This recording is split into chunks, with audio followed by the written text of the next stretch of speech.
Thank you, Kanchana. So great to be here, and I will share some initial thoughts and then open it up for Q&A. So I have followed the economic crisis in Sri Lanka, and that same type of crisis is hitting in many other countries in the periphery of the global capitalist system. We are not going to talk about such concrete issues. I'm trying to give you a much more abstract understanding of capitalism, drawing on Marx's work. And once we use that framework, we can make sense of a lot of these crises that we see. So that's a more concrete analysis. So that's something to keep in mind. It will be much more abstract. We will talk about some features and tendencies of a capitalist system in general. So let's begin by recalling a little bit about Marx and his life and why he came to study economics. So he was interested in philosophy, in literature. So as a graduate student, he was initially enrolled in the Department of Jurisprudence. His father wanted him to study jurisprudence, but he got interested in philosophy. So he shifted to philosophy and he did his PhD in philosophy. And while he was doing his studies in philosophy, he was very widely read. So he read a lot of history, read a lot of literature, and he also got involved in the activism at that point in Prussia, where he was. And it was not a democratic system. So one of the main issues around which activism was organized during that time was to ask for democratization of the state, to ask for democratic rights, to ask for a free press. So Marx got involved in that. And by the time he finished his PhD, it was clear that he would not be able to get an academic position in university because the state managed to control who would get appointed. So around that point, so this is roughly 1842, around that time, Marx started thinking of alternatives and he was attracted to journalism. So he became a journalist after his PhD because he knew he could not get an academic job. And then he started writing in a new newspaper that was being published from that area. And as a journalist, he was first confronted with what he calls issues of material interest. So issues like related to trade and tariff, issues of land distribution, issues of the price of grain, international trade. So these are the kinds of issues that he was confronted as a journalist, and he freely admits that his previous training in philosophy, in literature, in jurisprudence did not give him the tools to understand these issues and to respond to them. So that was the impetus for him to start studying economics. At that point, economics was called political economy. And he really plunged into the study of political economy because he wanted to understand these issues and to engage in debate. Now, during that period, about from 1842 to 1848 was the first period in which he really plunged into studies. And from that period, he came up with two important concepts which guided him throughout his life. And the first thing we want to understand are these two important concepts. So the first concept is historical materialism, or the materialist conception of history. And the second concept is the concept of dialectical method or dialectics. So let's talk about the second concept first. So the concept of dialectics comes from the Greek philosophers and filters down through the big philosophers of Europe, like Kant and Hegel. And Marx, being a student of philosophy, had engaged with these concepts, especially the concepts as it had been developed by Hegel. Now, the basic idea of dialectics, I think, is pretty simple. It is a view of understanding how things evolve or how things change. And this is a pretty broad understanding which can be applied to anything or system. So the basic claim of dialectical method is that things change because of internal mechanisms. So change happens not because external forces impinge on a system, but primarily because there are internal processes which propel the system towards change. What are those internal mechanisms? And here dialectics says that any system, if we analyze any system, we can always come up with an understanding of two interdependent and opposing forces within any system. And these internally generated interdependent but opposed systems, when they are related to each other, this relationship is known as a contradiction. So contradiction is the fact that there are important features of a system which need each other to exist, but they are also opposed to each other. And it is this contradiction which propels the system to change. And it changes because it wants to allow this contradictory thing, this contradictory force or this contradiction, it wants to resolve it. So that is a broad kind of understanding that Marx takes from Hegel. And he believes that this is a very useful way to understand change in any system.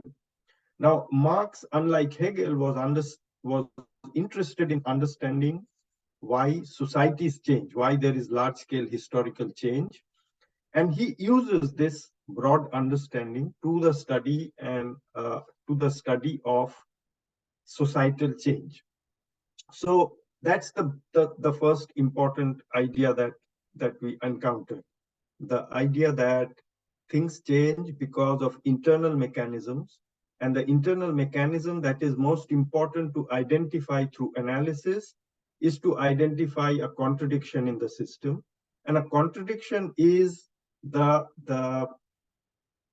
kind of relationship of interdependence and opposition between two key features of a system. So that's dialectics. Now, Marx used that idea of dialectics to the study of historical change, of how societies need to be understood, and how we can understand why societies evolve over time, and how we can approach large-scale historical change. Now, prior to Marx's writings on historical materialism, the way scholars understood history and historical change was primarily either to look at the prominent people in history. So history was really the doings of prominent individuals, great leaders, or looking at history as the change in the political system.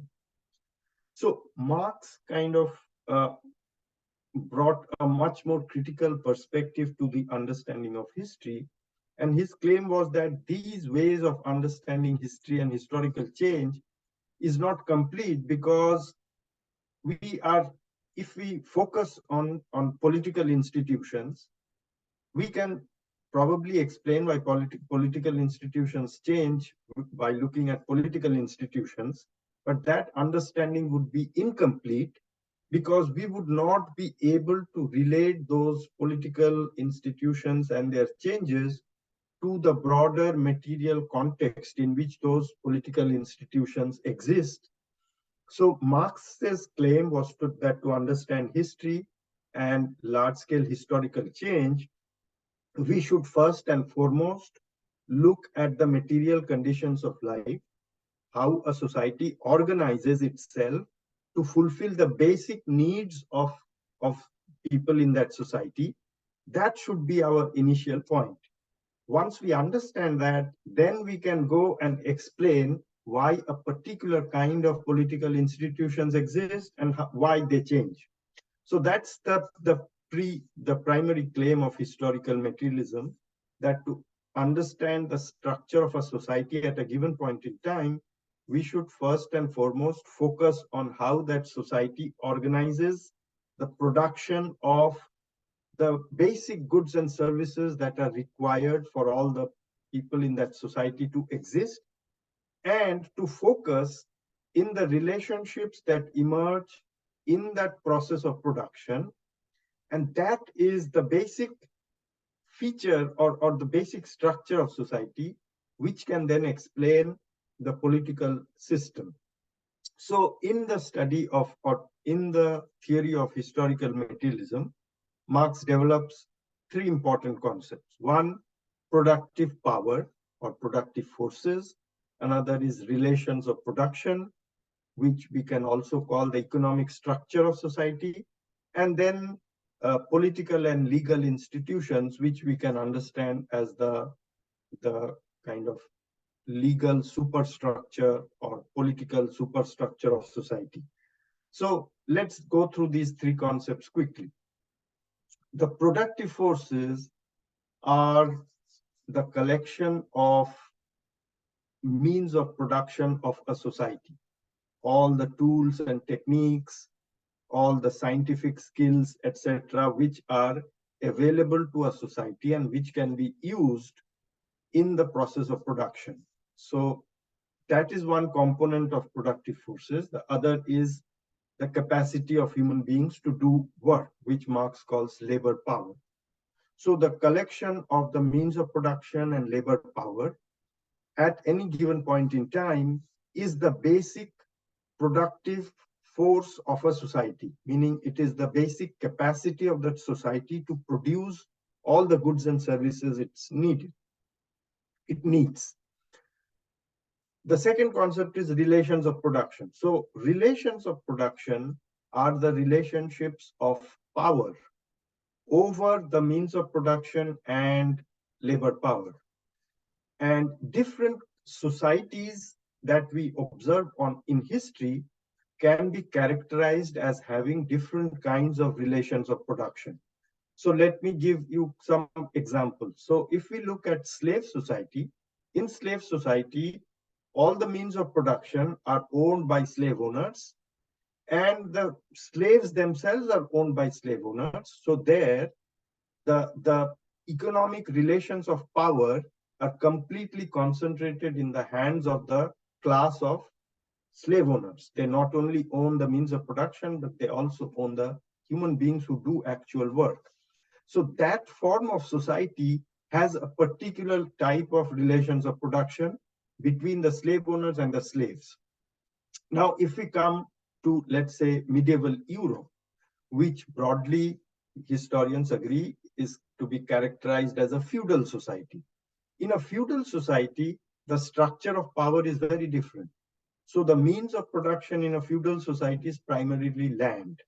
Now, land is partly owned by the people who work on them, who are the serfs, but also partly owned by the lords, who give the serfs the right to work on their land. And for that, the serfs have to do a part of a week's work on the plot of the land of the lord. So in this setup, you can see that there is a difference from slave society. Here, the means of production are partly controlled by the lord, the class of lords, and partly controlled by the serfs. The serfs do have some control over how they're going to do the agricultural production. They have some tools and implements in their house. They have some minimal rights on the plots of land on which they can do their own work, but they have a relationship of dependence with the lords.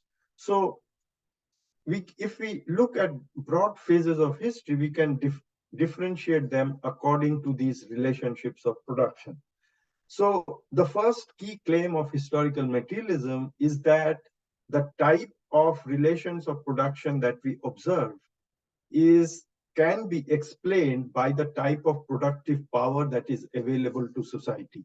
So the type of productive power that was available in, let's say, Roman times partly explains why a slave society was possible and existed in Roman period, and the type of productive power or productive forces that was present in medieval Europe would be able to explain why the relationships of production in medieval Europe was not of the type that was observed in Roman times, but was of the type that existed, uh, the relationship between the lords and the serfs. And finally, if we come to capitalist society, let's say 16th century, 17th century England on Europe, then the productive powers would change, were different. They had grown. And that productive power in 16th century Europe was no longer compatible with the relationships of production that we saw in medieval Europe. And instead, a new form of relationship emerged, which was the relationship between capitalists and workers, where capitalists own the means of production and workers are free, but they have to sell their labor power to the capitalist in the labor market. So the key claims of historical materialism is that in any given society, if we study the relationships of production carefully, we can distinguish between two broad groups of people which we can call social classes. So in slave society, it was the slaves and the slave owners. In medieval society, it was the lords and the serfs. In capitalist societies, the capitalists and the workers. So in every society, there are these fundamental social classes who are interdependent on each other, and their interests are opposed to each other. So every society, therefore, has this internal class conflict, whereby these two groups, large groups of people who define that society, are interdependent, and also their interests are opposed.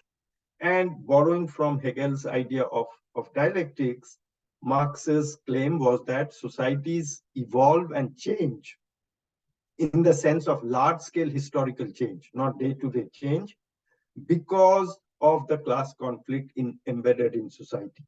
So that was the key idea that Marx kind of the key conclusions he came to during his first phase of studies from 1842 to 1848. He returned to his studies again after 1850.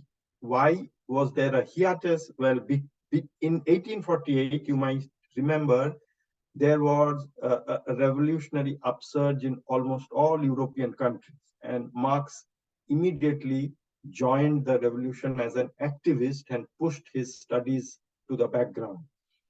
The revolution, unfortunately, failed in country after country. And he was basically chased. So he was in France, he had to be expelled from France. Then he went to Germany, he was expelled from Germany. He went to Belgium, he was expelled from Belgium. And finally, in 1850, he came to England. And England was, at that point, a place where emigre intellectuals from all over Europe could come and settle. And he was allowed to live there. So from 1850 onwards, when he was more or less convinced that the revolution had failed and that the next revolutionary phase or wave would come sometime in the future, he then came back to his studies. And since in the first phase of his studies, he had reached the conclusion that to understand large-scale historical change, one needs to understand the basic classes and the conflict of the basic classes in a society. The next phase of his study from 1850 till his death in 1883, he completely devoted to understanding the economic structure of capitalist society, the conditions of existence of the two fundamental classes, workers and capitalists, and their conflict. So the second phase of his studies was completely devoted to political economy or economics. And in doing so, he kind of uncovered the laws of motion of capitalism, some of the key mechanisms that would be prevalent in any capitalist society. So as I said, it's a very abstract analysis. It's an analysis of the key features of any capitalist society. But if we want to use that analysis in a particular context, in a particular country, we will have to add much more concrete details. So in the second phase of his studies, which was completely geared towards understanding capitalism, Marx came up with an understanding of capitalism, which he presented in the 3 volumes of Capital. He managed to prepare notes for all the 3 volumes. In 1864, 65, by 64, he had more or less completed notes.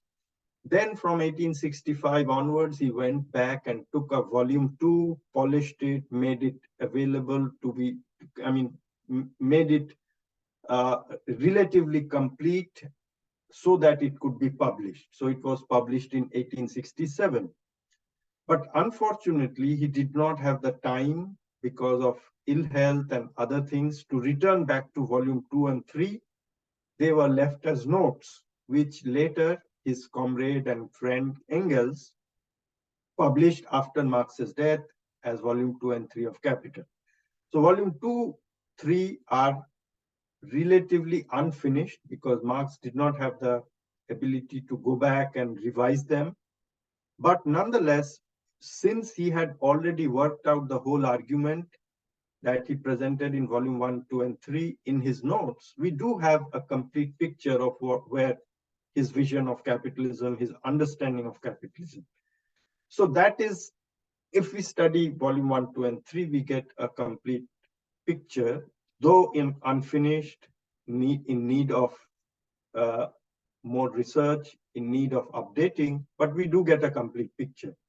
And the vision of capitalism that emerges from this analysis in volume 1, 2, and 3 has kind of 2 important features that one should remember. One, Marx spent a lot of time in explaining to his readers that capitalism was a class-divided society, just like feudalism or slave society. And in any class-divided society, there was economic exploitation. And Marx spent a lot of time in volume 1 of Capital in explaining how the process of exploitation operates in capitalism. So why did he spend so much time? Because in feudalism, the feature or the understanding of exploitation is very easy because the process of exploitation is transparent. So in feudalism, at least in the form that it existed in Europe, the basic thing that happened was that the main economic activity was organized around agriculture, and land was the primary means of production. The work was done by a class which we know as serfs. So these serfs lived on plots of land, and the whole thing was, in a sense, controlled by one big lord. So let's say one lord has control over 400 acres, and there are 40 serf families. So each serf family has been given, let's say, 10 acres of land. And then the lord would also have his own plot of land, let's say 100 acres. So then the relationship of power that existed between the lord and the serf worked as follows. For a period of a week, 3 days of the week, the serf was free to work on his own plot of land, and the serf and his whole family would work on their own plot of land to grow food, to do other kind of things that was needed for the family. And then 4 days of the week, the serf and his family would have to work on the plot of land that was the lord's land, that 100 acres. So here, the fact of exploitation is very clear and transparent. From the perspective of the serf, out of 7 days, 4 days of his labor is taken away by the Lord. So whatever output emerges in 4 days, the Lord takes. The Lord doesn't do any work. The Lord just takes. So there is a relationship where the Lord just takes 4 days of work from the serf without giving anything in return. So that there, the exploitation whereby a class appropriates the labor or the products of labor of another class is transparent. The question that Marx spent a lot of time trying to explain to his readers was that the same relationship exists in a capitalist society, but it is not transparent. It is hidden because the process is mediated through market exchange. So volume 1 of Capital is really a painstaking analysis, an argument to establish that capitalism is exploitative exactly in the sense in which feudalism is, and the class of capitalists who are owners of means of production are able to appropriate a part of the labor of the working class. So that is the basic argument he develops in volume 1, and we can talk a little bit about the details of that argument. The second thing that follows from the claim that capitalism is an exploitative society is explained in volume 3 of Capital, which is that the income that emerges of a large group of people, the capitalist owners, the bankers, the financiers, the owners of land, all these incomes are really a form of the surplus that has been appropriated by the capitalists from the working class. So the fact of exploitation means that a part of the labor is extracted from the working class by the capitalist, and that is later distributed and redistributed in society by various mechanisms and emerge as the income of various fractions of the let's say the ruling class, the class that does not do the work, the class that earns income because of ownership. So these two things, the fact that it is an exploitative society, which is explained in great detail in volume 1, and the fact that this exploitation leads to the income in different forms. So all these different forms of income, all these non-wage forms of income, like the pay of CEOs, the profit of capitalist firms, the interest income of bankers, the dividend income of people who own stocks, the capital gains made by people who are investing in bonds, all these forms of incomes can really be traced back to the surplus that is appropriated from the workers. So that's a big claim, and that is explained in great detail in volume 3 of Capital. So that's one feature. Capitalism is exploitative precisely in the sense in every class divided society is exploitative, in which one class appropriates the labor, a part of the labor of another class. So that's one big claim about capitalism. The second claim is that capitalism, because it is geared towards making goods and services so that profits can be made, it is a very crisis-prone system. And that is borne by historical evidence. The global capitalist system, every few decades, gets caught in serious, deep economic crisis. So if we go back to the mid-19th century, there was a big crisis in the 1890s. Then there was a big crisis in the 1930s. Then there was a big crisis in the 1970s. And then there was a big crisis in 2008 onwards, about a decade of crisis. And those big crises then reverberate through the system, giving rise to smaller crises. And as the system is so interconnected, one crisis often leads to other crises. Then there are, of course, external events like a pandemic, I mean, which might not be directly created by the logic of the system in the sense in which a financial crisis is created, even though uh, some scholars argue that the way technology is organized in capitalism, there are reasons to believe that leads to conditions where uh, things like the pandemic can also be traced back to the system. So that might be possible. But even if we don't accept that, we know that those kinds of crises then impinge on the system and lead to other forms of crisis. So the fact that capitalism is a crisis-prone system was the second important uh, feature that emerged from Marx's analysis of capitalism.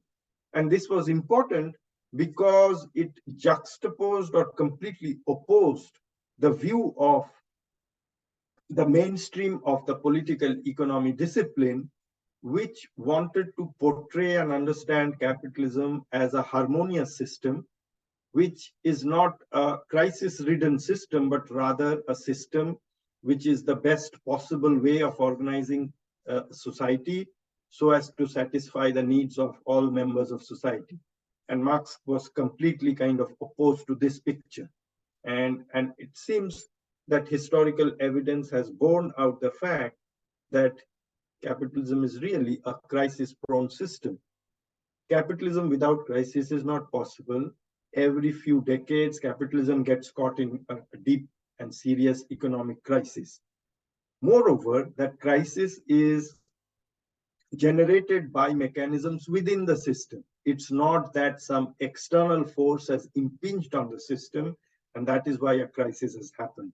So if we go back to any of these crises I mentioned, the crisis of 2008, the crisis of 1970, the crisis of 1930s, each of these crises can be plausibly and convincingly explained as emerging out of the processes that really govern capitalism.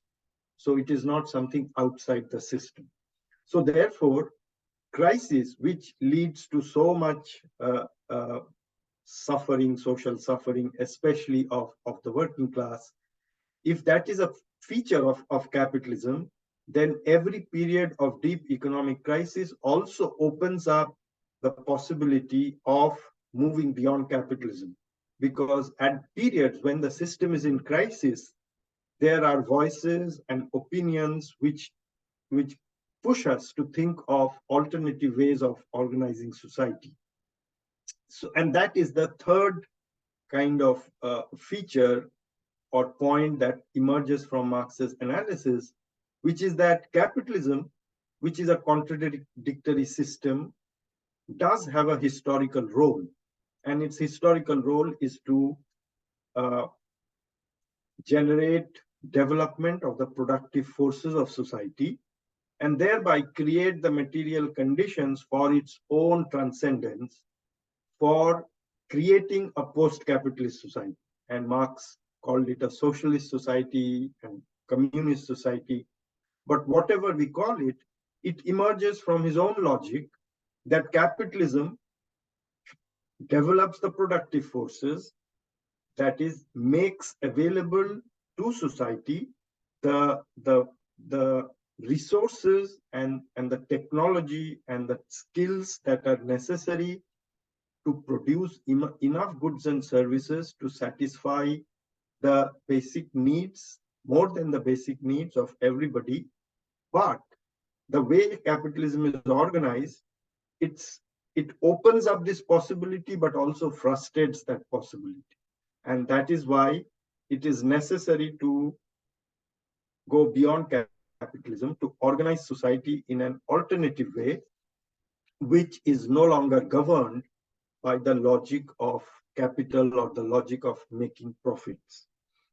Now, one thing that Marx probably did not talk about a lot because it was not on the agenda at that point, is the climate crisis. And we can understand the logic of climate crisis pretty well if we follow this logic that capitalism is governed by profitability.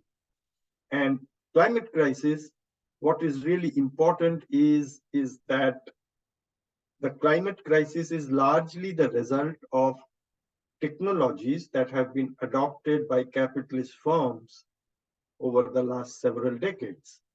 Now, therefore, we need to ask in capitalism, how is new technologies adopted? Why do we have the production of cars and not buses? Or why do we have private transportation and not public transportation, let's say in the US? Now, it is possible to go through the details of each of these cases to see that at various points in time, many technologies become available. So that the process of research and development, which leads to generation of new scientific knowledge, which is then transferred into the new technologies, at various points in time, alternative technologies are available. But the technology that is adopted by the capitalist system are only those which are governed towards making profits. And at various points in time, the technologies that have been adopted, governed by the logic of making profit, has been against the interest of the broader environment in which human beings live, that is the climate. So the physical processes and constraints that are necessary to make sure that the climate system is not degenerated, those constraints and necessities are in no way in line with the necessities of making profit. So that is why, as these technologies have been adopted over time, their effects have accumulated over decades. And today, therefore, we face a very serious climate crisis. But we can make sense of that climate crisis very nicely by following the logic of Marx and then trying to see and understand the source of the crisis in the decisions that capitalist firms make. And this could be a kind of counterpoint to understanding the climate crisis primarily through the choices of individuals related to consumption, which is a secondary effect. The primary effect is the choices made by capitalist firms driven by the needs to make profits. So that is another crisis that we have to now add to our analysis of the crisis of capitalism. The economic crisis that Marx talked about, they are very much there. We have lived through one for the last decade or so, but now we must add this larger crisis of the whole planetary system, which is threatening to undermine the conditions, the material conditions of all of human society.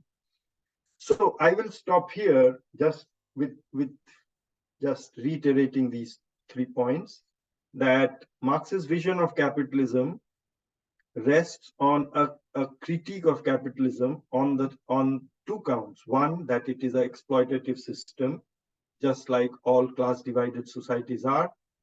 And he analyzed this in great detail in volume 1. And second, that the large scale dynamic of capitalism, if we study it over time, is such that it always gets stuck in deep, serious economic crisis, which leads to huge, large-scale social suffering, opens up possibilities of envisioning change of a systemic nature, of going beyond capitalism. And to the analysis of economic crisis, we must today also add the analysis of climate crisis, which is directly related to technological change in capitalism, which is a system driven by the need to make profits. So this offers a really a radical perspective on a lot of the problems that we face today. And it offers us an alternative framework to think about these. But as I said, it's an abstract framework. If we want to analyze this or use this in the analysis of concrete situations, we have to do more work. We have to fill in many more concrete details. So I will stop there and open it up to questions, comments, and I'm happy to go into some more detail. I had thought I will talk about the logic in volume 1, but I think I should stop. I don't want to go over time too much and let people raise questions which I can